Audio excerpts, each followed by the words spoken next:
Welcome to the 6-5 on the road for the HPE GreenLake announcement at the Hewlett-Packard Enterprise new global headquarters in Houston, Texas.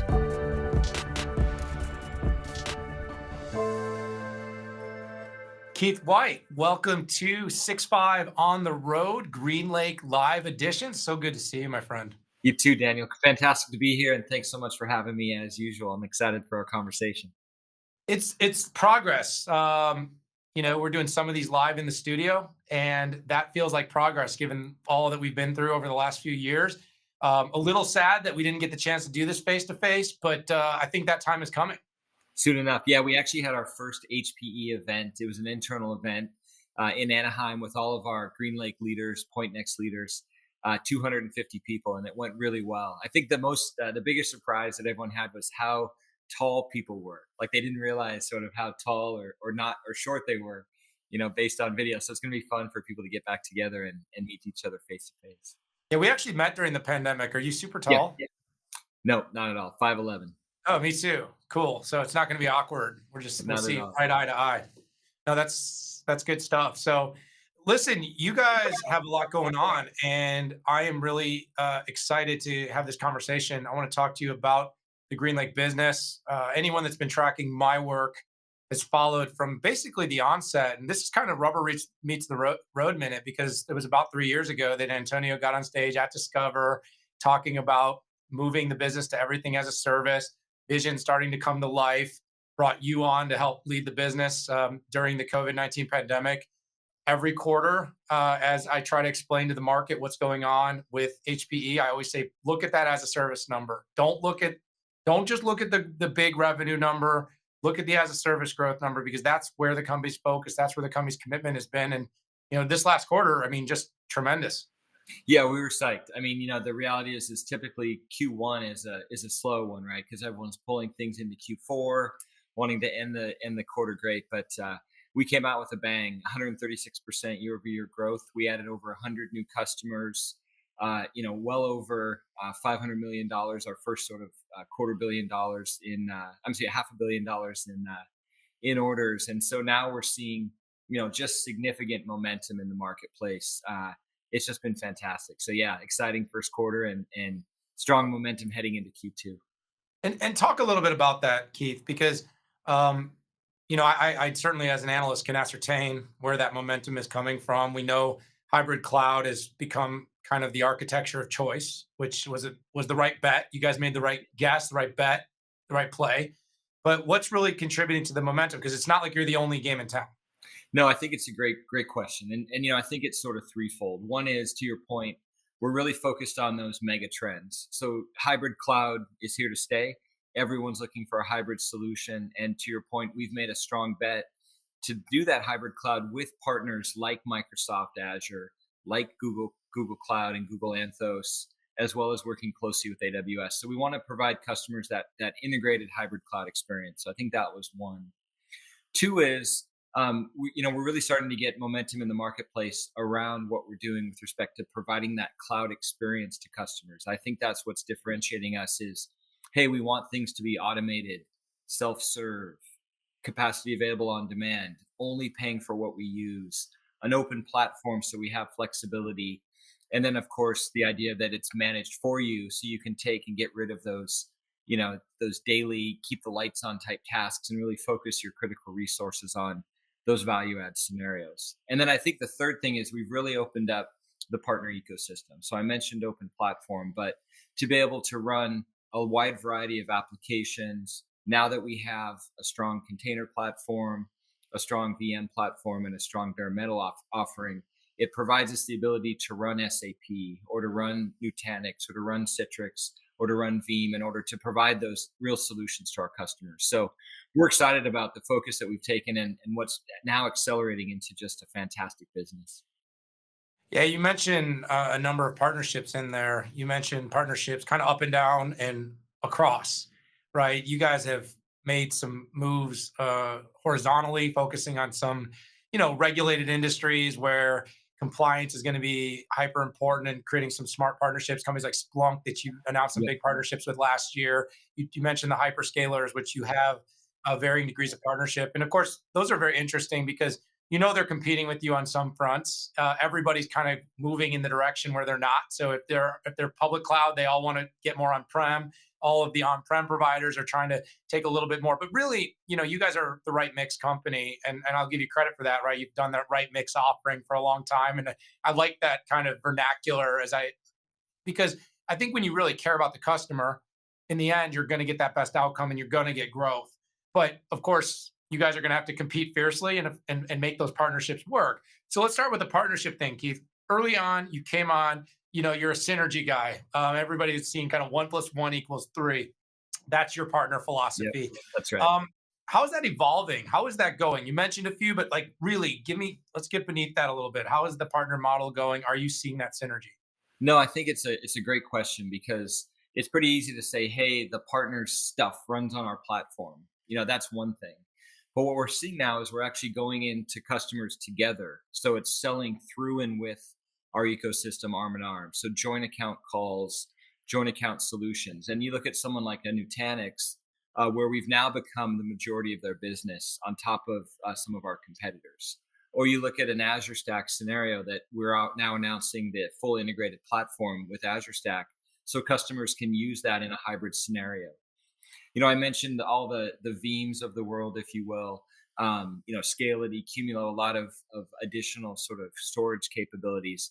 But what's happening is because of, to your point, the customer's wanting an end solution. And so you can't just be a bunch of silos walking in there. You have to walk in there together. So, it's even interesting to see what I'm calling sort of 1 + 1 + 1 = 5 now, because it's multi-partner solutions, just like it's multi-cloud and multi-vendor. It's really multi-partner scenarios that are walking in, and frankly, that's what customers are after, and they want it to be solved. They don't want to have to deal with each and every individual component on that piece of it.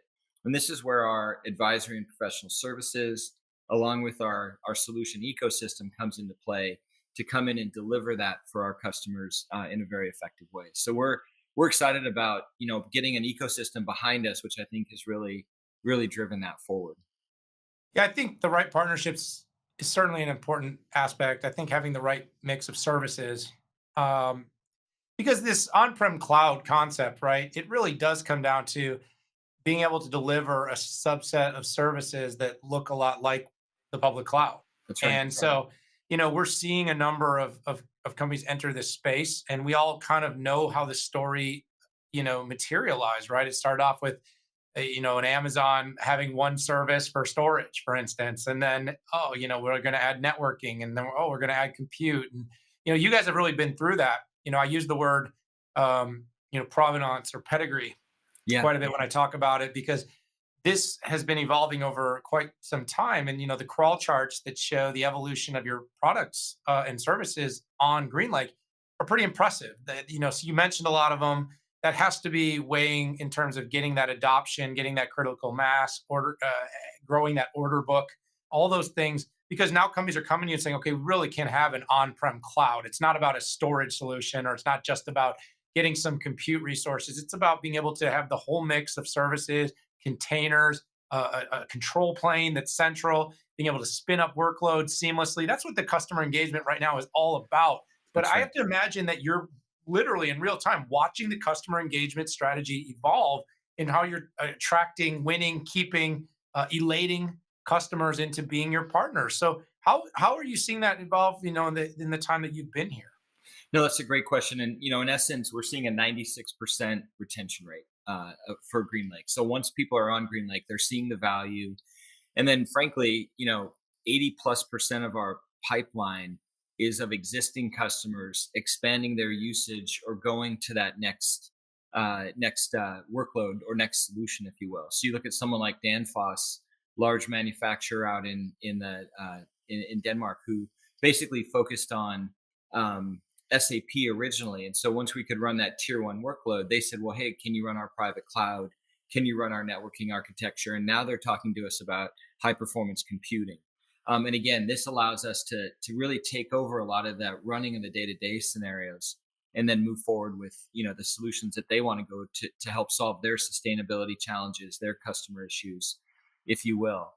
The other big thing we're seeing is people wanting to move out of the data center management business and really moving into colos. And so we just announced Digital Realty as one of our key partners from a colo standpoint, along with Equinix. And so now we have significant relationships with these colos to help again customers with a one-stop shop to deliver that solution in a colo. And then you and I have talked a lot in the past about the edge and that real push to get to the edge solutions. That edge might be a branch office or a campus, which is typical, but now we're seeing things like the factory of the future with ABB and robotics as a service, or you're seeing autonomous driving, or you're seeing 5G type opportunities happen that are popping up with a variety of those folks as well who want to have that regulatory, they have the control, they have the on-prem, they have the performance capabilities required, but they're still getting that cloud experience as you talked about. And we're going to continue to grow. And you'll see a lot of the announcements that we just did around more capabilities across, basic storage, compute, and networking, but also into these customer solutions like Azure Stack, like Digital Realty, and like others that'll help bring these partner solutions to our customers. Yeah, you're definitely, spanning your wings in terms of the offering. Edge to cloud, it is a bit, it's got a bit of a marketing cliche thing going, but it's also very real. You know what I mean? Like, Yeah. everybody's kind of saying edge to cloud, but that really is the world we live in right now because the edge is the accelerator of all this. It's growing so fast. That's where data is exponential right now. I think we've seen these ebbs and flows historically from compute being centralized and compute going back out. It makes me think of old terminals and such. But nowadays, I mean, the architecture has got to be supportive of data growing so fast at the edge, and that is something you guys are definitely thinking about in every part of your development. I think as I sort of mentioned, Keith, that we're in a world right now where everybody's kind of trying to converge on this hybrid architecture. Public providers are like, yeah, we've got this public cloud thing down, but we're going to start rolling out edge offerings. We're going to start rolling out on-prem. You guys, of course, you recognized very early, we've got to go to as a service. We're not going to grow the way we need to grow, focusing on selling big iron. We got to as a serviceify everything, and you've done it. And like I said, you're spanning the wings now with edge services, SAP services. You've got co-location services. It's really been good to watch this materialize. And of course, like I said, it's good to watch the order book follow. You got to build it; they will come. Right? That's right. Very real. But I think one of the things you're going to have to explain more and more as time goes on, and your competitors are all formidable. And so you do know if they're not there now, they will get there. And so, unique differentiation is always something as analysts we focus on. What do you see the unique differentiators of today, and then maybe in the near future for customers that pick to go with GreenLake? Yeah, I think it's a great point because again, there's a lot of choice out there, and you're seeing this with the public cloud vendors as well, right? What's truly the difference between Amazon, Azure, and Google from a services standpoint. So this is why I like to really focus on two things. One, the holistic offering that HPE has to offer to our customers, along with the ecosystem that we bring forward as well. And I think that's important because in essence, we're having to change the way that we sell. In fact, I was on a call yesterday with a large pulp and paper mill factory in Chile, who's a worldwide group. And, they were like, Keith, help me solve my business problems. We're trying to digitally transform. We're trying to solve these new scenarios. I talked to them a little bit about what's happening with things like autonomous driving and factory of the future, et cetera. And they want to say, hey, how do you apply that to my mills? I want to get to an autonomous mill. We want to be, safety factors for as we have forestry and cutting down trees. And how do we optimize that? How do we get to sustainability with respect to our data centers and the mills we have around the world? So we had to change the way that we're approaching our customers to really have that digital transformation, modernization. How do we solve these business problems and accelerate your business discussion? And that's where our advisory and professional services capabilities come in, along with our partner ecosystem. And then we had to pivot and start to talk about the solutions that we could offer with our ecosystem, either ISV apps or solution providers or colos, as you mentioned, to be able to bring to them these capabilities across edge, across data, and across the hybrid cloud that you mentioned.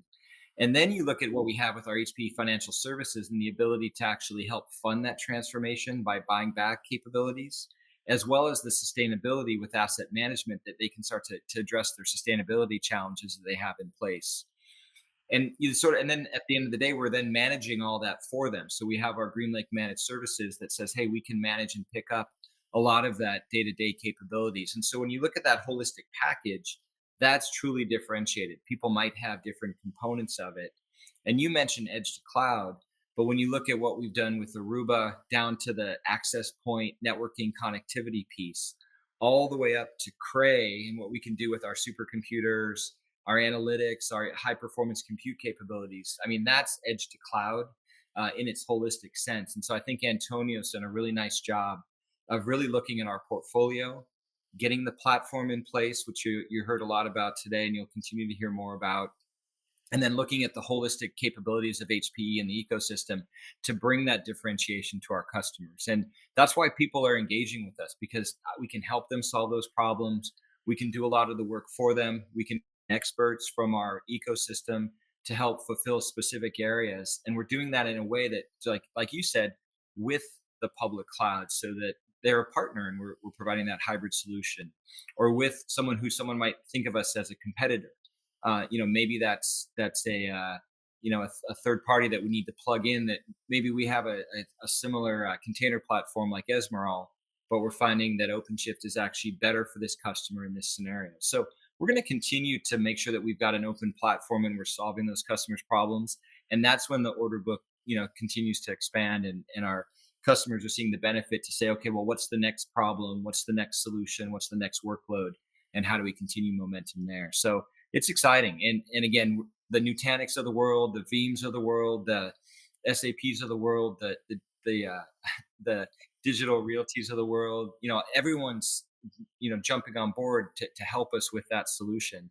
And that's where it becomes exciting for our customers. Yeah, I like something you said about, kind of thinking about competition and thinking about cases where HPE has part of the answer and not all the answer. One of the trends I've noticed, especially in enterprise technology, is that the companies that recognize that they can build a solution for everything, but don't always have to win every part of every deal, are doing remarkably well. Your former company is remarkable at that, by the way, which, by the way, for everyone out there, you were with Microsoft for a long time and you guys are a good partner with them. But I'm saying, like, they tend to have something for everything, but they also, you listen to Satya, he almost always is very open. He never really says you got to, and in time you get gravity. In time, if you have the best solution for the company, you're going to win. And sometimes you're going to have their best solution for part, and sometimes you're going to have it for all. Well, but I like that mentality, Keith, because I do think it's risky. And in consumer tech, sometimes you can get away with saying we want to own the whole stack. I can think of maybe one company that's really working in that direction right now. Yeah. But in most cases, open tends to be, it tends to give people confidence. It gives people choice.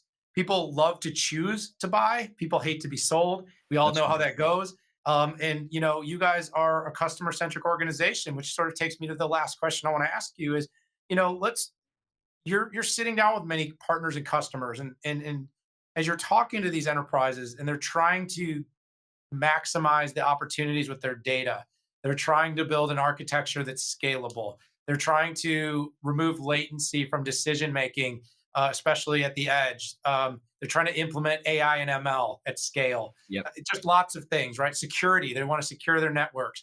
How are you talking to them? What is the critical thinking path that you're sort of working them through that helps them get to solutions that, like I said, maybe are all yours, maybe you're partially yours, maybe they're not yours at all, but that you continue to be seen as a vendor they want to talk to? No, I think it goes back to the approach that we have and how we've changed pretty dramatically with respect to our customers. So, we've really focused our account teams to be much more focused on that end customers' business outcomes, as well as their industry and the vertical that they participate in, so that we can provide some real value add to the discussion versus, hey, we're just responding to an RFP for some additional compute capability or some storage. So that's one. The second is we brought in and we're training our field, and we brought our advisory team in to do what we're calling these digital transformation workshops, these insights into what's really the customer, key challenges, and what are we trying to solve for them. And then we can go into what's your hybrid cloud strategy, what's your data strategy, what's your edge strategy. And that's outputting a number of opportunities for us to say, okay, where can we add value with respect to that piece of it? And so I think that's where that advisory and professional services piece comes in to play to these mega trends that the customers are after. And then, that provides us the ability to say, let's provide you an integrated cloud experience. And again, the cloud's not a destination, it's an experience. Some of that destination might be public because it makes the most sense. That's the most cost effective. It's the best place for you. It gives you the scale that's required. Or it might be on-prem because, like you said, regulatory X or latency Y or control and security, and you want to have that piece of it. And so because we're approaching it that way, customers are looking at us and saying, wow, you're truly a partner. So, and then once you start running someone's data center for them, once you start running those capabilities, you become a deep integrated piece and a partner to what they're trying to do to help solve their business problems. And that's a very different dialogue and very different relationship, and highly more relevant to what the customer is trying to do versus, hey, I'm just one of those vendors that's popping in trying to sell my stuff. And again, that long game is way more interesting to me because those are the fun conversations. When you see people drive their sustainability targets, down and they beat their goals, when you see them accelerate their business, when you see the cost savings that comes in that they can then reinvest into growing their business. I mean, those are the things that to me are way more exciting than just the sales numbers and the units that we might be flowing through. So I think that mentality has to be the approach. And you said it at Microsoft. At first we wanted to beat everybody, and then I think over time, as Satya took over and really instilled this idea of open platform and partnership, you realize, hey, there's a big pie out there, and there's a lot of opportunity for people. But what's most important is that long-term customer relationship and value, and that's what we've been focused on. And that's with our ecosystem, that's with our HPE folks, and that's sometimes, as you said, with our competition. But again, if that's the best thing for the customer, that's going to play much more longer term. Yeah, absolutely, Keith. I can't take credit for the quote, but there's a quote that says something along the lines of, people don't buy technology to solve technology problems. They buy technology to solve business problems. And at the heart of a lot of what you just said was really is when you become a strategic advisor, knowing that technology is exponential to a company's strategy and growth. And right now, that's really what the digital transformation is. And you can call it the digital transformation. You can call it evolution, revolution. You can call it creating a sustainable company that can stick with the future and stay relevant to customers. All those things are going to be foundationally shifted by the ability to utilize technology in your internal and external practices. And so I think you said it really well, Keith. I'm going to wrap up here. It was awesome having you at GreenLake Live. The 6.5 on the road team, we love doing these interviews. We love these conversations. I do want to do it live one of these days. Yeah. But for now, it was great to have you here. It was a really, really great event, and we're excited to continue to monitor and watch the future for HPE. And congratulations on all the success you've had with the HPE GreenLake business. Hey, thanks so much. Yeah, we're really excited about the future, and we're still just at the early stages of what's going to happen, with respect to how we can help our customers and how we can help drive our ecosystem forward. So really appreciate the opportunity, and as always, a pleasure to chat. So talk soon. Thanks so much. See you later.